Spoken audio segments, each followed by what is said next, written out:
Hello बच्चों, welcome back to my channel. कैसे हैं आप सब लोग। मैं आप लोग को यूकेपीएससी जो उत्तराखंड लोक सेवा आयोग की आप लोग की सहायक लेखाकार असिस्टेंट अकाउंटेंट की वैकेंसी आई है, उसके प्रैक्टिस पेपर सॉल्व करवा रही थी। जिससे पहले भी मैंने काफ़ी प्रैक्टिस पेपर्स आप लोग के अपलोड किए थे।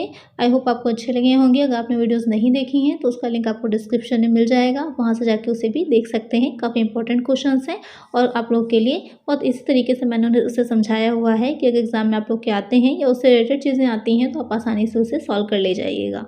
चलिए आज हम एक नया प्रैक्टिस स्टार्ट करते हैं। वीडियो शुरू करने से पहले अगर आपने चैनल को सब्सक्राइब नहीं किया है तो क्या करना है, आपको चैनल को सब्सक्राइब कर देना है और नोटिफिकेशन बेल को भी जरूर ऑन करिएगा और साथ ही फ्रेंड्स के साथ वीडियो को शेयर करिएगा और लाइक तो करना ही है। चलिए शुरू करते हैं। फर्स्ट क्वेश्चन है, एक आर्थिक चिट्ठी में ऋणपत्र धारक द्वारा शोधित ऋणपत्र जिसका भुगतान नहीं प्राप्त किया गया है दिखाया जाएगा। In the balance sheet debentures redeemed but not paid by debenture holder will appear in the balance sheet as unsecured loans, secured loans, contingent liabilities, current liabilities. तो आपको बताना है कि कोई आर्थिक चिट्ठा किसी कंपनी की बैलेंस शीट होगी तो उसमें जो ऋणपत्र धारक है, डिबेंचर होल्डर है, उसने जो रिडीमेबल जो डिबेंचर हैं उनका भुगतान अभी तक प्राप्त नहीं किया है तो कहाँ दिखाया जाता है, असुरक्षित ऋण में, सुरक्षित में, संभावित दायित्व में या फिर चालू दायित्व में। तो उसका भुगतान दिखाया जाता है सुरक्षित में, यानी कि सिक्योर्ड लोन्स में दिखाया जाएगा। क्योंकि ये जो डिबेंचर होल्डर होते हैं वो प्रेफरेंस क्रेडिटर्स होते हैं, जिस वजह से उनका जो ऋण होता है, जो भी उनको दिया जाना है, पेड किया जाना है, वो सुरक्षित होता है। करेक्ट आंसर क्या हो जाएगा हमारा, ऑप्शन बी। नेक्स्ट क्वेश्चन लेते हैं।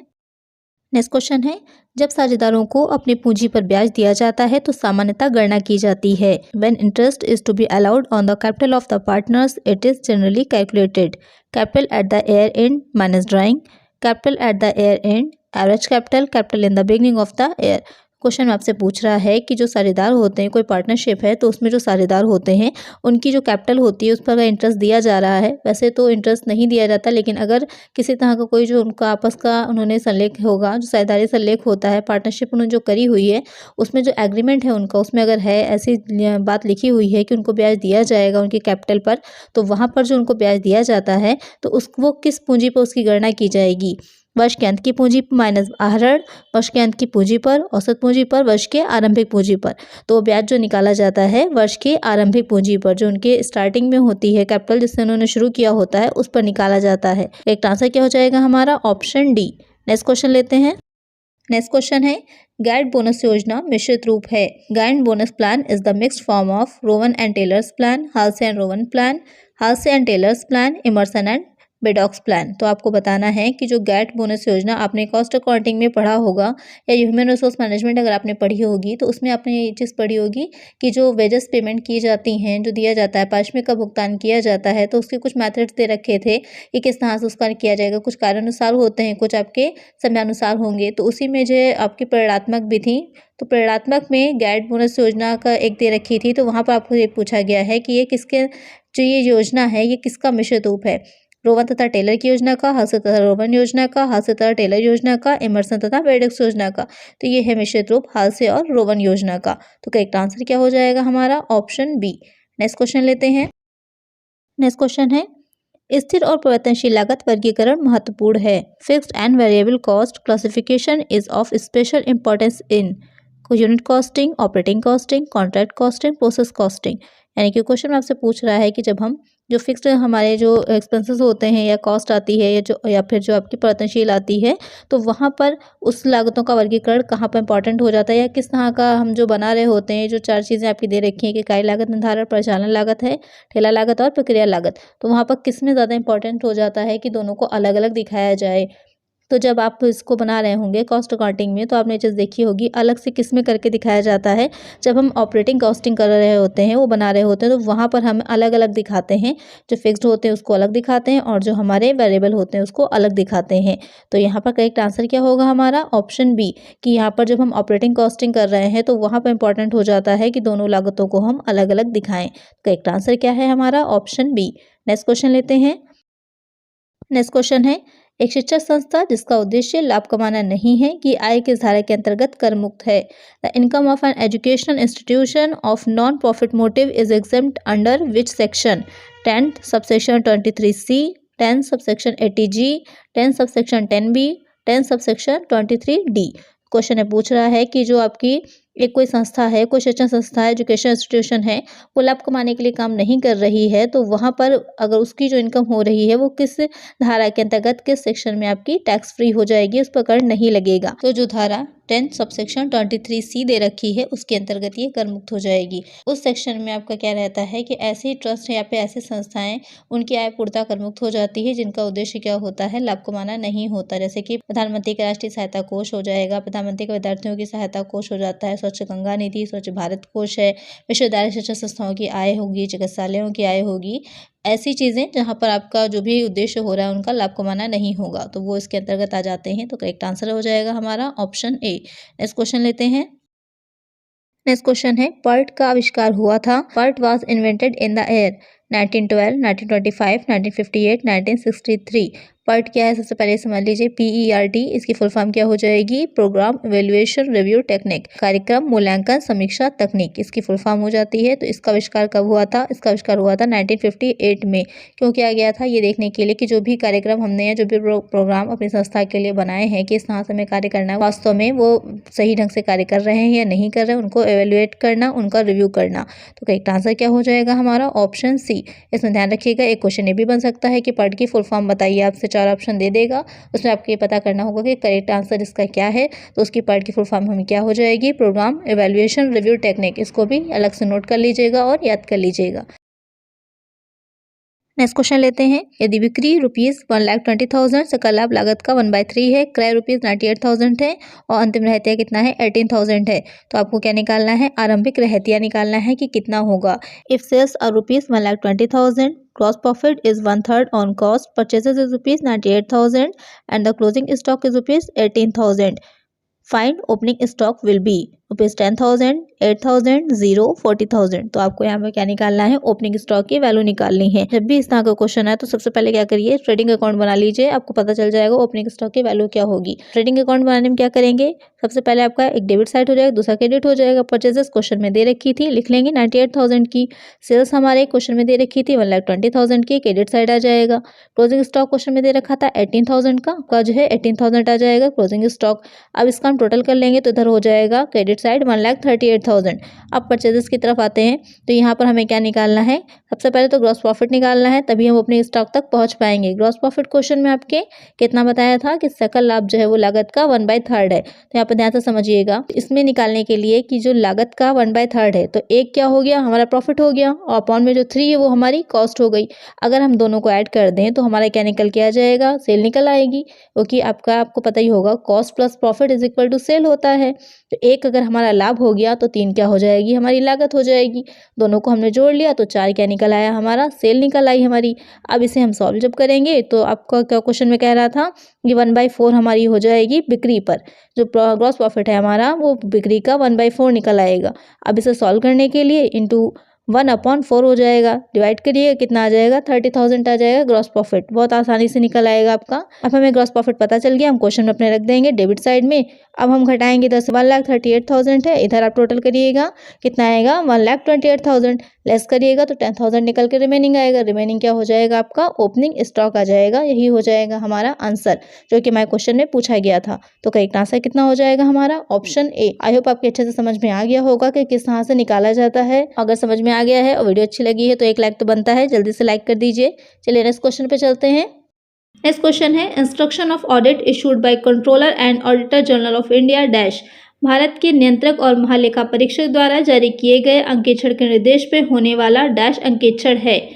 यहाँ पर आपको बताना है कि वो कौन सा अंकेक्षण होता है या कौन सा ऑडिट होता है जो नियंत्रक और महालेखा परीक्षक होगा, जो controller and auditor general of India होता है, उसके आदेश पर होता है या वो कहता है या वो उसके निर्देश होते हैं कि इस तरह का ऑडिट होना चाहिए, किस तरह का अंकेक्षण हो जाएगा। स्टेटरी ऑडिट, वैधानिक अंकेक्षण, फाइनल ऑडिट, अंतिम अंकेक्षण, मैनेजमेंट ऑडिट, प्रबंधकीय अंकेक्षण, गवर्नमेंट ऑडिट, सरकारी अंकेक्षण। तो इन चारों अंकेक्षण में से जो अंकेक्षण के प्रकार होते हैं, बहुत तरह का अंकेक्षण होता है, ऑडिट होता है। तो उसी में पूछ रहा है कि ये वाला ऑडिट जो उन्होंने पूछा है, जो नियंत्रक और महालेखा परीक्षक के आदेश पर होता है, वो कौन सा ऑडिट हो जाता है। तो वो हो जाएगा आपका सरकारी अंकेक्षण यानी गवर्नमेंट ऑडिट। जो सरकार होती है, क्योंकि एक निजी व्यय होते हैं, कुछ आपके हो जाते हैं सरकारी व्यय या लोक व्यय जिसे बोला जाता है, तो वो बहुत बड़े पैमाने पर होते हैं, जिस तरह एक फैमिली में एक घर को चलाने के लिए कुछ एक्सपेंसेस होते हैं, इनकम होती है। तो गवर्नमेंट की अगर हम बात करें तो गवर्नमेंट के भी जो सारे काम होते हैं, बजट बनाया जाता है, बहुत से एक्सपेंसेस होते हैं, तो उन सारा का भी लेखा रखा जाता है। तो ये देखना कि वो सही ढंग से रखा गया है या नहीं हुआ है, तो उसका भी ऑडिट कराया जाता है। तो वो ऑडिट किसके आदेश पर कराया जाता है? नियंत्रक और महालेखा परीक्षक के आदेश पे किया जाता है। तो उस तरह का ऑडिट क्या हो जाता है? सरकारी अंकेक्षण हो जाता है, गवर्नमेंट ऑडिट कहलाता है। तो एक आंसर क्या हो जाएगा हमारा? Option D. नेक्स्ट क्वेश्चन लेते हैं। The institute of cost and works accountants of India का प्रधान कार्यालय स्थित है। The head office of the institute of cost and works accountants of India is situated in Kolkata, Mumbai, Delhi, Allahabad. Mostly क्या होता है, ज़्यादातर हमको मुंबई या दिल्ली ध्यान में रहता है, हम उसको आंसर को टिक कर देते हैं, लेकिन मुंबई और दिल्ली में नहीं है। जो इसका हेड ऑफिस है वो कहाँ है? कोलकाता में है। क्वेश्चन इंपॉर्टेंट है, पूछा जा सकता है एग्जाम में, तो इसको ध्यान में रखिएगा कि इसका हेड ऑफिस कहाँ है? कोलकाता में है। तो करेक्ट आंसर क्या हो जाएगा हमारा? Option A. नेक्स्ट क्वेश्चन लेते हैं। नेक्स्ट क्वेश्चन है, कालश्रेणी संबंधित है time series accounts for seasonal variation, secular trend, cyclical variation, all of these. Question में पूछ रहा है जो कालश्रेणी होती है, जो टाइम सीरीज आप लोग बनाते हैं, तो वो किससे रिलेट करती है, किससे रिलेटेड होती है? मौसमी उच्चावचन से, दीर्घकालीन उपनति से, चक्रीय उच्चावचन से, या फिर इनमें से सभी से। तो जो टाइम सीरीज बना रहे होते हैं वो इन तीनों से ही रिलेट करती है, तीनों से ही संबंधित होती है, या इन तीनों में ही इसका इस्तेमाल किया जाता है। तो करेक्ट आंसर क्या है हमारा? Option D, all of these. Next question लेते हैं। नेक्स्ट क्वेश्चन लेते हैं, कौन सा संबंध सही नहीं है? विच रिलेशन इज नॉट करेक्ट। आपको बताना है जो एक फॉर्मूला हम लोग का था, जो तीनों आपस में संबंधित किस तरह से है, मीन, मोड, मीडियन, उससे रिलेटेड था। कभी कभी आपके क्वेश्चन में है जो लॉन्ग आपने सॉल्व किए होंगे स्टैटिक्स में, तो वहाँ पर दो चीज़ें आपको जो है निकालनी होती थी, एक साथ दे रखा होता, तो अक्सर हम लोग इस फॉर्मूले का यूज़ करते थे वहाँ पर निकालने के लिए। तो यहाँ पर जो आपका दे रखा है पहले वाले ऑप्शन में, z is equal to 3 median minus 2 bar x। Second में है median is equal to 1/3 2 bar x minus z हो जाएगा, और x is equal to 1/2 3m minus z हो जाएगा, bar x is equal to 1/3 2m minus z. आपको ये बताना है कि कौन सा फॉर्मूला इसमें से सही नहीं है। ध्यान दीजिएगा, पूछा है कौन सा फॉर्मूला सही नहीं है। ये नहीं कि आपने पहला वाला देखा, आपको वही सबसे ईजी है, याद रहता है, हमने उसी पर टिक लगा दिया कि हाँ ये सही है। आपसे क्वेश्चन में पूछ रहा है कौन सा सही नहीं है, तो फर्स्ट वाला भी सही है, सेकेंड वाला भी सही है, और थर्ड वाला भी सही है। कौन सा सही नहीं होगा? जो हमारा ऑप्शन डी दे रखा है वो आप लोग का सही नहीं है, वो गलत हो जाएगा। तो करेक्ट आंसर क्या होगा हमारा? Option D. क्योंकि जो आपसे पूछा है क्वेश्चन में कि कौन सा सही नहीं है, तो सही नहीं है हमारा ऑप्शन डी। नेक्स्ट क्वेश्चन लेते हैं। नेक्स्ट क्वेश्चन है, प्रबंधक के नियंत्रण संबंधी कार्य में निम्नलिखित में से कौन शामिल है? Which one of the following is the control function of management? Budgetary control, cost control, financial control, all of these. तो क्वेश्चन ने पूछा है, क्योंकि आपको पता ही होगा जो प्रबंधक के कार्य होते हैं, मैनेजमेंट के फंक्शंस होते हैं, नियोजन करना है, प्लानिंग है, ऑर्गेनाइजेशन है, समन्वय है, संप्रेषण है, नियंत्रण है, निर्देशन है, ये सारे काम आ जाते हैं आपके प्रबंध के करने के लिए। तो यहाँ पर जो पूछा है जो नियंत्रण का कार्य है, तो किस तरह का नियंत्रण या किन किन चीज़ों पर नियंत्रण कर सकता है, या उसमें क्या क्या चीज़ें या कौन से कार्य नियंत्रण के अंतर्गत उसके शामिल होते हैं? बजट संबंधी नियंत्रण करना, लागत का नियंत्रण करना, वित्तीय नियंत्रण, इनमें से सभी। तो ये तीनों ही कार्य क्या हो जाते हैं? प्रबंध के नियंत्रण में आते हैं। कि बजट संबंधी नियंत्रण भी, कि हम बजट इस तरह से बनाएं कि हमारा नियंत्रण रहे बाकी चीज़ों पर। लागत नियंत्रण बहुत इंपॉर्टेंट है कि अगर हमारी कॉस्ट पर हम कंट्रोल रखेंगे तभी क्या होगा, जो वेस्टेज होता है उसको होने से रोक पाएंगे, और हमारी लागतें जब कम आएंगी तो ज़्यादा प्रॉफिट हमें मिलेगा। वित्तीय नियंत्रण करना भी इंपॉर्टेंट होता है, किसी तरह का गबन ना होने पाए, फ्रॉड ना होने पाए, धोखाधड़ी ना होने पाए। तो तीनों ही चीज़ें आ जाती हैं। तो करेक्ट आंसर क्या हो जाएगा हमारा? Option D. नेक्स्ट क्वेश्चन लेते हैं। यदि दो प्रतिगमन गुणांक -0.8 तथा -0.2 हो तो सहसंबंध गुणांक r का मान ज्ञात कीजिए। If two regression coefficient are -0.8 and -0.2 then the value of correlation coefficient r is. बहुत ही सिंपल सा क्वेश्चन है, बहुत ही इजी है, देखने में थोड़ा सा टफ लग रहा होगा, लेकिन अगर आपको पता हो उसका फॉर्मूला कैसे है और किसे कैसे निकालना है तो बहुत ही इजी क्वेश्चन है। आंसर आपके जो दे रखे हैं -0.4, 0.16 प्लस 0.4 माइनस 0.16। तो आपको बताना है इसमें से करेक्ट कौन सा है। तो सबसे पहले हम समझ लेते हैं कि इसको निकालने का फॉर्मूला क्या होता है। आपके दो प्रतिगमन गुणांक दे रखे हैं, एक को BXY मान लीजिए, दूसरा हमारा हो जाएगा BYX हो जाएगा। इसको निकालने का जो फॉर्मूला होता है आपका √BXY इंटू BYX होता है। तो इसको जब हम करते हैं आपस में मल्टीप्लाई करेंगे, फिर हम उसका रूट निकालेंगे, तो क्या निकल के आता है हमारा? सहसंबंध गुणांक निकल के उसकी वैल्यू आ जाती है। तो अब हम अपने फॉर्मूले में इसको इनपुट कर देंगे, 0.8 इंटू -0.2 मल्टीप्लाई कीजिएगा, आएगा -16। इसका जब रूट निकालेंगे तो क्या आ जाएगा हमारा -0.4। देखा आपने कितना इजी था, बहुत ही इजीली और सिंपल तरीके से इसे आप निकाल सकते हैं। करेक्ट आंसर हमारा क्या आ जाएगा, ऑप्शन ए -0.4। नेक्स्ट क्वेश्चन लेते हैं। नेक्स्ट क्वेश्चन है, स्टाफिंग का कार्य है। Function of staffing is recruitment, training, placement, perform all these functions. Question में पूछ रहा है जो स्टाफिंग का कार्य होता है तो उसमें अंतर्गत कौन कौन सी चीज़ें आ जाएंगी, भर्ती करना, प्रशिक्षण करना, कार्य पर नियुक्त करना या फिर ये सभी कार्य आते हैं। जो स्टाफिंग होता है वहाँ पर ये तीनों ही कार्य आते हैं। वहाँ पर आपका रिक्रूटमेंट होता है जो कि जैसे कि वैकेंसी निकलती हैं आपके पेपर में जो आप देखते होंगे, वैकेंसीज निकलती हैं। उसके बाद क्या होता है, वहाँ पर सिलेक्शन किया जाता है, रिक्रूट किया जाता है, ट्रेनिंग भी दी जाती है, उसके बाद उनका प्लेसमेंट होता है। तो तीनों ही कार्य क्या होते हैं, जो स्टाफिंग होती है, नियुक्तिकरण की प्रक्रिया होती है, उसके अंतर्गत आते हैं। करेक्ट आंसर क्या हो जाएगा हमारा, option D, all of these. Next question लेते हैं। परिवर्तनशील लागत अनुपात 30%, स्थायी लागत ₹1,26,000 तो समविच्छेद बिंदु होगा। यहाँ पर आपको कुछ वैल्यूज दे रखी हैं, आपको उसमें से क्या निकालना है, आपको निकालना है BEP की वैल्यू कितनी होगी। Variable cost ratio is 30%, fixed cost is ₹1,26,000, the break even point would be 1,80,000, 1,42,200, 1,63,800, 37,800। तो यहाँ पर आपको बताना है कि इसकी वैल्यू कितनी है। तो आप लोग मुझे इसका आंसर सॉल्व करिएगा और मुझे कमेंट करिएगा कि करेक्ट आंसर इसका क्या है। नेक्स्ट वीडियो में मैं इसका आंसर आप लोग को बताऊंगी कि कितना आया। जब तक आप लोग भी मुझे कमेंट करके बताइएगा कि इसका आंसर आप लोग का कितना आया है। आज की वीडियो में इतना ही, मिलते हैं नेक्स्ट वीडियो में कुछ और अच्छे क्वेश्चंस के साथ। अगर आज की वीडियो अच्छी लगी है तो वीडियो को लाइक कर दीजिए और फ्रेंड्स के साथ वीडियो को शेयर जरूर किया करिए। आप लोग के लिए इतनी मैं मेहनत करती हूँ तो थोड़ा आप लोग भी करिए, वीडियो को शेयर कर दिया करिए अपने फ्रेंड्स के साथ, अपने ग्रुप्स में। अगर चैनल को सब्सक्राइब नहीं किया है तो जल्दी से सब्सक्राइब कर दीजिए। चलिए मिलते हैं नेक्स्ट वीडियो में। Thank you.